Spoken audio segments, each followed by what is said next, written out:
মনে রাখবেন, যখন বাঁধা বেড়ে যাবে মনে রাখবেন ধৈর্য ধরতে পারলে উন্নতি আপনার সামনে চলে আসছে। সুবহানাল্লাহ। যতই বদনামের শিকার হবেন, যতই আপনার দুর্নামের শিকার হবেন, যতই আপনার গীবতের শিকার হবেন, যতই হিংসার শিকার হবেন, শ্রদ্ধার সাথে সবাইকে বলে যাচ্ছি, প্রত্যেকটা নবীকে আল্লাহ যে পাঠিয়েছেন নির্দিষ্ট দায়িত্ব দিয়েছেন। এই দায়িত্বের আবার একটা নির্দিষ্ট এরিয়া ছিল। যেমন আদম নবীকে দায়িত্ব দিয়েছেন ব্রাহ্মণবাড়িয়ার জন্য, মুসা নবীকে দায়িত্ব দিয়েছেন সিলেটের জন্য, ঈসা নবীকে দায়িত্ব দিয়েছেন চট্টগ্রামের জন্য, দাউদ নবীকে দায়িত্ব দিয়েছেন নোয়াখালীর জন্য, ইসহাক নবীকে দায়িত্ব দিয়েছেন রাজশাহীর জন্য। এক একটা সেক্টরে আদম নবীর দায়িত্ব পড়েছে ব্রাহ্মণবাড়িয়া। ব্রাহ্মণবাড়িয়ার বাইরে কেউ যদি ইসলাম ধর্ম গ্রহণ না করে সেটা আদম নবীর দায়িত্বে নাই। জোরে বলেন না। এবার বলেন, প্রত্যেকটা নবীকে আল্লাহ এরিয়া দিয়েছেন কত? বিশ্বের সামনে ছোট ছোট, বিশ্বের সামনে। এবার সারা বিশ্বের সামনে ব্রাহ্মণবাড়িয়াকে চিন্তা করেন, সারা বিশ্বের মানচিত্রে যদি আপনি চট্টগ্রাম চিন্তা করেন, একদম ছোট। কিন্তু আল্লাহ পাক ওনাদেরকে হায়াত দিয়েছেন, সময় দিয়েছেন বেশি। আদম নবীকে দিলেন 1000 বছর। সুবহানাল্লাহ।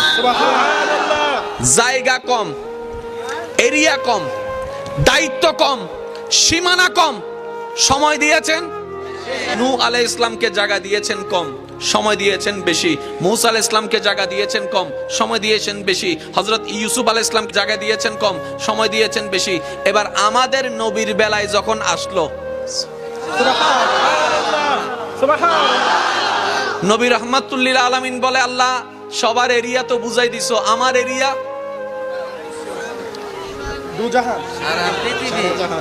সারা জাহান। বলেন সারা জাহান। সারা জাহান কয় আল্লাহ বলে হ্যাঁ।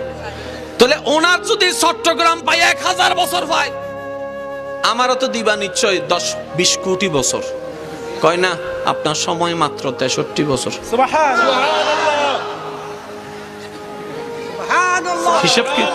হিসাব কি মিললো? হিসাব কি মিললো? ওনাদেরকে দিছে জায়গা ছোট, হায়াত বেশি, 1000 বছর। মুখে আটার কথা নিয়ে কত বছর এরিয়া দিছে 70। আমাদের নবীকে আল্লাহ বলতেছে আপনার এরিয়া পুরাটা, আসমানেও, জমিনেও, জান্নাতেও, লৌহেও, কলমেও, সিদরাতুল মুনতাহাও, সব জায়গায় আপনার দায়িত্ব। তা আল্লাহ আমার টাইম 63 বছর। और जोर से कहो यार सुबहान अल्लाह, जरा प्यार से बोलो ना सुबहान अल्लाह। আচ্ছা বলেন, প্রচারের জন্য কিছু মাধ্যমের দরকার আছে না নাই? যেমন এখন প্রচার করা সহজ, এই ইউটিউব আছে, ফেসবুক আছে, মোবাইল আছে, এই আছে সেই আছে। নবীর আমলে কিচ্ছু ছিল? নবীকে সময় দিয়েছেন। এই চ্যালেঞ্জটা দেখেন ভাইয়া, নবীকে সময় দিয়েছেন আল্লাহ কত বছর? 63 বছর। এবার নবী রাহমাতুল লিল আলামিন দুনিয়াতে আসলেন 1 বছর, বুঝার জন্য বলছি 1 বছর। নবী বলে যে আল্লাহ শুরু করি, আল্লাহ পাক বলে যে না, এখন না। নবীর বয়স 5 বছর, আল্লাহ শুরু করি, এখন না। আল্লাহ 25 বছর, এখন শুরু করি। যত বয়স বাড়ে 63 থেকে কমে, যত বয়স বাড়ে 63 থেকে কমে, যত বয়স বাড়ে 63 থেকে কমে। এবার নবীজির বয়স, আপনার আমার নবীর বয়স যখন 35, নবী বলে আল্লাহ শুরু করি। আল্লাহ 63 থেকে তো 35 শেষ, অল্প বাকি আছে, অল্প বাকি আছে, এত বড় এরিয়া। রব বলেন আপনি টেনশন করেন না, আমি আছি তো আপনার, কেন এত টেনশন? হাই হাই হাই, আরেকটু জোরে। এবার নবীজির বয়স মোবারক যখন 40 হলো, আল্লাহ পাক বলেন হাবিব এবার শুরু করেন, এবার শুরু করেন, এবার। আচ্ছা এই জায়গায় আপনি আমি হলে কিতা কইতাম? শুরু করতাম।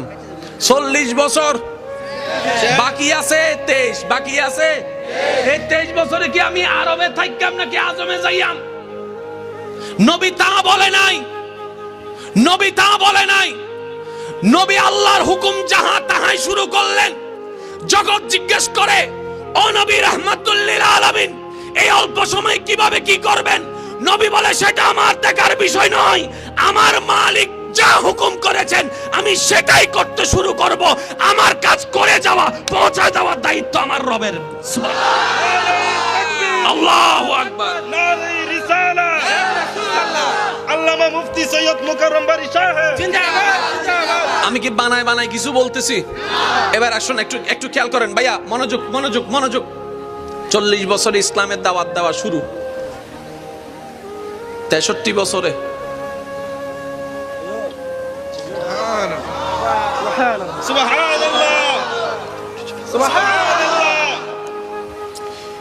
অল্প কিছু দিনের ভিতরে আফ্রিকা থেকে কালিমার আওয়াজ শোনা যাচ্ছে।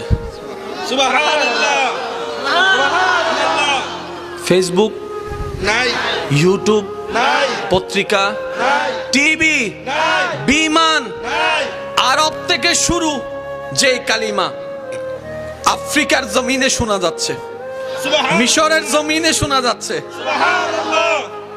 যারা চেয়েছিল বন্দী রাখতে তারাও হতবাক। কয়ে মুহাম্মদকে বন্দী করার জন্য, ধ্বংস করার জন্য মক্কা থেকে মদিনায় পাঠাই দিছি। কিছুদিন পরে দেখে 3-4 জন নিয়ে যাওয়া নবী রাহমাতুল লিল আলামিন 10,000-এর বেশি মুসলমান নিয়ে মক্কা বিজয়ের দিকেও রওনা দিয়েছে। এটা আমাদের সবার জীবনের জন্য একটা শিক্ষা। মনে রাখবেন, যখন বাঁধা বেড়ে যাবে, মনে রাখবেন ধৈর্য ধরতে পারলে উন্নতি আপনার সামনে চলে আসছে। সুবহানাল্লাহ। যতই বদনামের শিকার হবেন, যতই আপনার দুর্নামের শিকার হবেন, যতই আপনার গীবতের শিকার হবেন, যতই হিংসার শিকার হবেন, শ্রদ্ধার সাথে সবাইকে বলে যাচ্ছি, শুধু একটু যদি সবরটা করে রাখতে পারেন, মনে রাখবেন জয় আপনার জন্য, উন্নতি আপনার জন্য, প্রশংসা আপনার জন্য। কারণ ওয়াতু ইজ্জু মান তাশা ওয়াতু জিল্লু মান তাশা।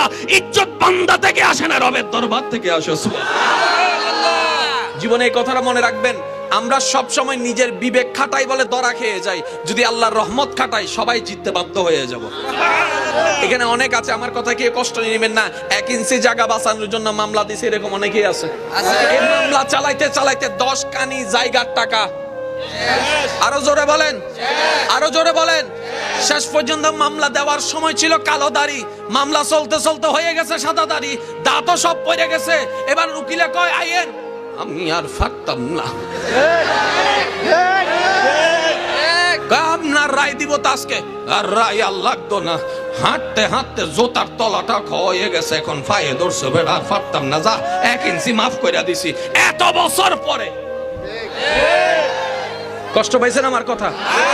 এই মামলাটা একবার রবকে দিয়ে দেখেন না। সুবহানাল্লাহ বলেন। আমি প্রায় সময় একটা কথা বলি, আমরা এমন রবের বান্দা যার কাছে কোনো কমতি, আমরা এমন রবের বান্দা যিনি দিতে কিপটামিও করে, তো পাই না কেন? নেওয়ার মতো নিতেও জানি না, চাওয়ার মতো চাইতেও জানি না। যখন এই হাত তুলি আল্লাহুম্মা আমিন, ঠিক ঠিক ঠিক ঠিক ঠিক, মিষ্টি টিষ্টি কিছু দিবনি, আবার চাইতেছে কেমনে করে, আল্লাহ আল্লাহুম্মা আমিন, আল্লাহ আমার এটা দাও, ওইটা দাও, ওইটা দাও, ওইটা দাও, ওইটা দাও, একটা লিস্টি কইতেছে, এটা দাও, ওইটা দাও, ওইটা দাও, ওইটা দাও, ওইটা ওইটারও বাড়ির মাইয়াটা একটু লাইন করে দাও। আল্লাহ কই এটা কিতা করছ তুই? আল্লাহ দোয়া করছি। আল্লাহ কই এটা দোয়া নি, এটা দোয়া নি। এইভাবে দোয়া করি, আবার 3 মাস 4 মাস পরে যখন কিচ্ছু পাই না, আবার আমরা কই এত করে চাইলাম আল্লাহর কাছে, আল্লাহ আমারে দিল না। আল্লাহ পাক বলে, বান্দারে তুই যদি চাওয়ার মতো চাইতে জানিস দিল থেকে, মুখে আওয়াজ করা লাগবে না, শুধু মন থেকে বল আমি রব, ওইখান থেকে তোর পূরণ করে দিব। সুবহানাল্লাহ। আজকে আমি আপনাদেরকে উলামায়ে কেরামের দোয়া নিয়ে একটু কথা বলতে চাই। এরকম মামলা হাজারটা আছে না নাই? মামলার রায় হতে হতে মামলাদাতা যেরকম না, মামলাদাতা এমনও আছে দাদার মামলা নাতিয়ে চালাইতেছে। এবার আসেন না, মামলাটা একবার রবের কাছে দেন, তারপরে দেখেন মামলাটা কি হয়।